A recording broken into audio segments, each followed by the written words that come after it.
അസ്സലാമു അലൈക്കും. നിങ്ങൾ വിചാരിക്കുന്നുണ്ടാവും ഞാൻ ഇവിടത്തേക്ക് ആ ഡോറൊക്കെ അടച്ചിട്ട് ഇന്ന് നാത്തൂൻ്റെ വീട്ടിൽ നോമ്പോർക്കാൻ പോകണം കേട്ടോ. ഞങ്ങൾ വരാൻ എന്തായാലും രാത്രിയാകും, അതുകൊണ്ടാണ് കേട്ടോ ലൈറ്റ് ഇട്ട് വെച്ചത്. അപ്പോൾ ഇതാണ് ഞങ്ങളുടെ വഴി. ഞങ്ങളുടെ റോഡും മേലെ ഫുള്ള് ചാണകമായിരിക്കും കേട്ടോ. അപ്പം അതെന്താണെന്ന് വെച്ചാൽ റോഡ് കഴിഞ്ഞിട്ട് കുറച്ച് അങ്ങോട്ടത്തെ ഭയങ്കര വയലാണ്. അപ്പോൾ അവിടേക്ക് പശുവിനെ കൊണ്ട് ആൾക്കാർ രാവിലെ പോകും. അതാണ് കേട്ടോ ഈ റോഡിങ്ങനെ. അപ്പോൾ കുറേ കാത്തു നിന്നതിന് ശേഷം നമുക്കൊരു ഓട്ടോ വന്നിട്ടുണ്ട്. നാത്തൂൻ്റെ വീട് അടുത്താട്ടാ, 1 കിലോമീറ്റർ മാത്രമേ പോകാനുള്ളൂ. നോമ്പൊന്നുമായിട്ട് നടക്കണ്ടല്ലോ, അതുകൊണ്ട് കേട്ടോ നമ്മൾ ഈ ഓട്ടോറിക്ഷയിൽ പോകുന്നത്. അപ്പോൾ എന്തായാലും നമ്മൾ നാത്തൂൻ്റെ വീട്ടിലെത്തിയിട്ടുണ്ട്. ഇതാട്ടോ നാത്തൂൻ്റെ വീട്. നാത്തൂൻ്റെ ഞാനൊരു ഷോർട്സ് ഇട്ടിരുന്നു, അത് ഭയങ്കരമായിട്ട് വൈറലായിട്ടുണ്ടായിരുന്നു കേട്ടോ. കുറച്ച് ആൾക്കാരൊക്കെ കണ്ടിട്ടുണ്ടാവും. അവിടെ ചെന്നപ്പോൾ ഉന്നക്കായ്ക്കുള്ള പഴംപൊഴി വെച്ചിട്ടുണ്ട്, ചിക്കൻ കറി റെഡി ആയിട്ടുണ്ട്, പിന്നെ മസാലപ്പത്തിനുള്ളതൊക്കെ റെഡിയാക്കി വെച്ചിട്ടുണ്ട്. അപ്പോൾ ഞാൻ ചെന്നപ്പോൾ തന്നെ ഉന്നക്കായുള്ള പണിയാട്ടോ നോക്കുന്നത്. അതിൻ്റെ മസാലയും തയ്യാറാക്കി നമ്മൾ പണ്ടെന്ന് പറയും. അപ്പോൾ അത് ഉന്നക്കായ ആക്കുന്ന കേട്ടോ. അപ്പോൾ ആ പണിയൊക്കെ നടന്നുകൊണ്ടിരിക്കുന്നുണ്ട്. അപ്പോൾ നാത്തൂന് ഇതാ മസാലപ്പത്തിലാട്ടോ ഈ പരത്തുന്നത്. ബീഫ് മസാല വെച്ചിട്ടുള്ള ഫില്ലിങ്സ് ആട്ടോ ഉണ്ടാക്കിയത്. അപ്പോൾ മസാലപ്പത്തിരി എപ്പോഴും ഞാൻ വീഡിയോയിലൊക്കെ കാണിക്കലുണ്ട്.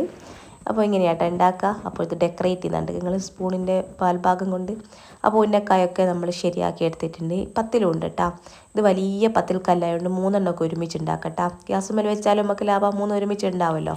നമ്മുടെ വീട്ടിലുണ്ടായിരുന്നു ഇതുപോലെ ഒന്ന്, അത് പൊട്ടിപ്പോയതാണ്. അപ്പോൾ പെങ്ങളെ മോള് ഇതാ കട്ട്ലറ്റ് ഉണ്ടാക്കുന്ന പണിയിലാണ്. കട്ട്ലറ്റൊക്കെ റെഡിയാക്കി വെച്ചിട്ടുണ്ട്. നമ്മൾ തന്നെ സേമിയ കസ്റ്റാർഡ് ഉണ്ടാക്കുന്നുണ്ട് കേട്ടോ. അപ്പോൾ അതിനുള്ള ഫ്രൂട്ട്സൊക്കെ റെഡിയാക്കി വെച്ചിട്ടുണ്ട്. സേമിയ എടുത്ത് വെച്ചിട്ടുണ്ട്, പിന്നെ നമ്മളെ കസ്കസ്. അപ്പോൾ കസ്റ്റാർഡ് എടുത്ത് വെച്ചിട്ടുണ്ട്, പിന്നെ മിൽക്ക് മെയ്ഡ്, പാൽ. ഇത്രയൊക്കെ കേട്ടോ നമുക്ക് ആവശ്യമുള്ള സാധനങ്ങൾ. അപ്പോൾ ഒരു പാത്രത്തിൽ ഫസ്റ്റ് തന്നെ പാൽ തിളപ്പിക്കാൻ വെക്കുന്നുണ്ട്. നമ്മൾ സാധാരണ കസ്റ്റാർഡ് ഉണ്ടാക്കുന്ന അതേ പ്രൊസീജിയറാണ്, പക്ഷേങ്കിൽ ഇതാദ്യം പാലിൽ സേമിയ ഒന്ന് വേവിക്കും കേട്ടോ. നോമ്പ് തുറന്ന് കഴിഞ്ഞിട്ട് ഇതുപോലെ കുറച്ച് സമയം കഴിഞ്ഞിട്ട് ഇതുപോലെ എന്തെങ്കിലും തണുത്തത് കുടിക്കാൻ നല്ല രസമായിരിക്കും കേട്ടോ. നോമ്പ് തുറന്ന് കഴിഞ്ഞ് കുറച്ച് സമയം കഴിഞ്ഞതിന് ശേഷം അപ്പോൾ സേമിയം വെന്ത് വന്നിട്ടുണ്ട്. അപ്പോൾ നമ്മൾ 2 ടേബിൾ സ്പൂൺ കസ്റ്റാർഡ് എടുത്തിട്ടുണ്ട്. അത് പാലിൽ മിക്സ് ആക്കിയിട്ട് അതും ഇതിലേക്ക് ഒഴിച്ചു കൊടുക്കുന്നുണ്ട് കേട്ടോ. ഒഴിച്ചു കൊടുക്കും തോറും മിക്സ് ചെയ്യണം. അപ്പോൾ നമ്മുടെ സേമിയ കസ്റ്റാർഡിൻ്റെ പകുതി പണി കഴിഞ്ഞിട്ടാ. ഇനി നമ്മളിതിൽ ഷുഗർ ചേർക്കുന്നില്ല, മിൽക്ക് മെയ്ഡാട്ടോ ചേർക്കുന്നത്. അപ്പോൾ മിൽക്ക് മെയ്ഡ് കൂടി ചേർത്ത് കൊടുക്കുന്നുണ്ട്. മിൽക്ക് മെയ്ഡും ചേർത്തിട്ട് ഇനി നമുക്കിത് ഓഫ് ചെയ്ത് വെക്കാം കേട്ടോ. ഇനി ഇത് വേറൊരു പാത്രത്തിലേക്ക് മാറ്റുന്നുണ്ട്. തണിഞ്ഞിട്ട് നമുക്കിത് ഫ്രിഡ്ജിലേക്ക് വെക്കേണ്ടതാണ്. അപ്പോൾ ബ്രെഡ് വാട്ടുന്നത് റെഡിയാകുന്നുണ്ട്. മുട്ടയിൽ ഉള്ളിയും പച്ചമുളകും കരിവേപ്പിലയൊക്കെ ഇട്ടിട്ടുള്ളതാണ് കേട്ടോ ഇത്. അതൊന്ന് ടോസ്റ്റ് ചെയ്തെടുക്കുന്നുണ്ട്. അപ്പോഴത്തേക്ക് നമ്മൾ സെമിയ കസ്റ്റാർഡ് തണിഞ്ഞിട്ടുണ്ട് കേട്ടോ. അപ്പോൾ ഫ്രൂട്ട്സൊക്കെ അതിലൊക്കെ ഇട്ട് കൊടുക്കുന്നുണ്ട്. പിന്നെ നമ്മൾ നേരത്തെ പുതിർത്തി വെച്ചിട്ടുള്ള കസ്കസും അതോടെ ഇട്ട് കൊടുക്കുന്നുണ്ട്. ഇനി ഇത് ഫ്രിഡ്ജിലോട്ട് വെച്ചാൽ മതി കേട്ടോ. തണുത്താലാണ് ഇതിൻ്റെ ടേസ്റ്റ് ഉണ്ടാവുക. ഇത് സേമിയ ഇല്ലാതെ തന്നെ സാധാ കസ്റ്റാർഡ് ആക്കിയിട്ട് ഇതേ പ്രൊസീജിയറിൽ തന്നെ നമ്മൾ ഫ്രിഡ്ജിൽ വെച്ചാൽ നമുക്ക് നോമ്പ് തുറന്നെല്ലാം എടുത്ത് കഴിക്കാം. അപ്പോൾ നമ്മുടെ സേമിയ കസ്റ്റാർഡ് റെഡി ആയിട്ടുണ്ട്. ഇനി കസ്കസ് കൂടി ചേർത്താൽ അത് പണി കഴിഞ്ഞു. മക്കൾക്ക് ഇങ്ങനത്തെ ഐറ്റംസിനോടൊക്കെ ഭയങ്കര ഇഷ്ടമാട്ടോ. അവർ പൊരിക്കടികൾ കഴിച്ചാൽ പിന്നെ അങ്ങനെ ഒന്നും കഴിക്കൂല. ഇങ്ങനത്തെ ഐറ്റംസൊക്കെ ഉണ്ടെങ്കിൽ അവർ കഴിച്ചോളും. അപ്പോൾ അത് സെറ്റായി ഫ്രിഡ്ജിൽ വെച്ച് ഇനി നമുക്ക് എണ്ണക്കടികളൊക്കെ പൊരിക്കേണ്ട പണിയാട്ടേ ഉള്ളൂ. അപ്പോൾ ഉന്നക്കായ് പൊരിച്ചെടുക്കുന്നുണ്ട്.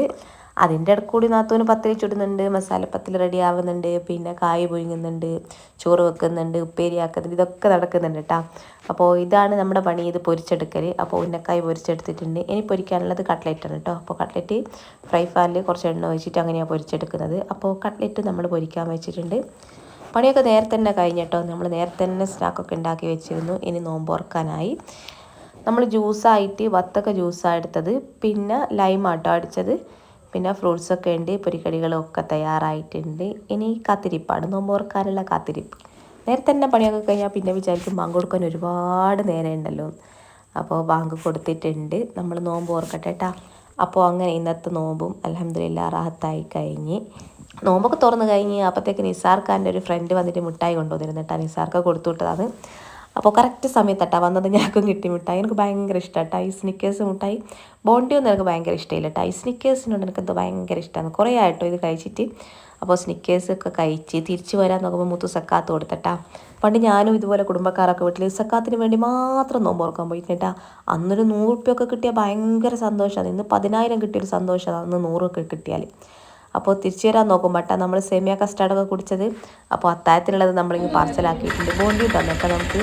അപ്പോൾ നമ്മൾ ഓട്ടോറിക്ഷയിലാണ് കേട്ടോ തിരിച്ചു പോകുന്നത്. ഓട്ടോറിക്ഷ വിളിച്ചിരുന്നു. അപ്പോൾ നമ്മൾ തിരിച്ച് വീട്ടിലെത്തിയിട്ടുണ്ട്. ഇതൊക്കെയാണ് ഇന്നത്തെ വിശേഷങ്ങൾ. വീഡിയോ ഇഷ്ടപ്പെട്ടാൽ ലൈക്ക് ചെയ്യുക, ഷെയർ ചെയ്യുക. Bye bye.